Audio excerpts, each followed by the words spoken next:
ଜାତୀୟ ରାଜପଥ 49 ଏ ବ୍ରିଜ୍ ଉପରେ ସୃଷ୍ଟି ହେଲା ଗାତ। ଲୋକଙ୍କ ମଧ୍ୟରେ ଭୟର ବାତାବରଣ। ଘଟଣାସ୍ଥଳରେ ପହଞ୍ଚିଲେ ଅତିରିକ୍ତ ତହସିଲଦାର। ଗୋଡ଼ିମାଟି ଦେଇ ଅସ୍ଥାୟୀ ଭାବରେ ପୋତା ଯାଇଛି ଗାତ।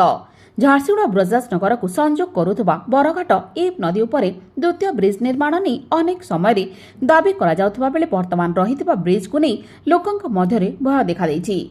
ଆଉ ଭୟର କାରଣ ହେଉଛି ବ୍ରିଜ୍ ଉପରେ ସୃଷ୍ଟି ହୋଇଥିବା ଗାତ। ବ୍ରିଜ୍ର ଗୋଟିଏ ପାର୍ଶ୍ୱରେ ଏକ ବଡ଼ ଗାତ ହୋଇଥିବା ଦେଖିବାକୁ ମିଳିଛି।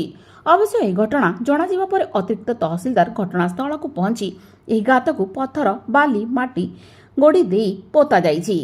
ହେଲେ ଏହା ଅସ୍ଥାୟୀ ପଦକ୍ଷେପ ହୋଇଥିବା ବେଳେ ଏହା ପ୍ରତି ଜିଲ୍ଲା ପ୍ରଶାସନ ଏବଂ ସରକାର ଶୀଘ୍ର ଦୃଷ୍ଟି ଦେବା ପାଇଁ ଦାବି ହୋଇଛି। କିଛିଦିନ ଲଗାତାର ବର୍ଷା ହେବା ଫଳରେ ଏହି ଗାତ ସୃଷ୍ଟି ହୋଇଥିବା ଅନୁମାନ କରାଯାଉଛି।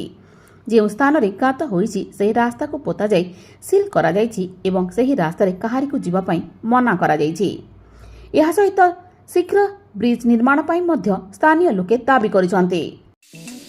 Sri Jagdamba Jewellers, an exclusive showroom for 100% hallmark jewelry, eye-catching designs with 100% purity guaranteed.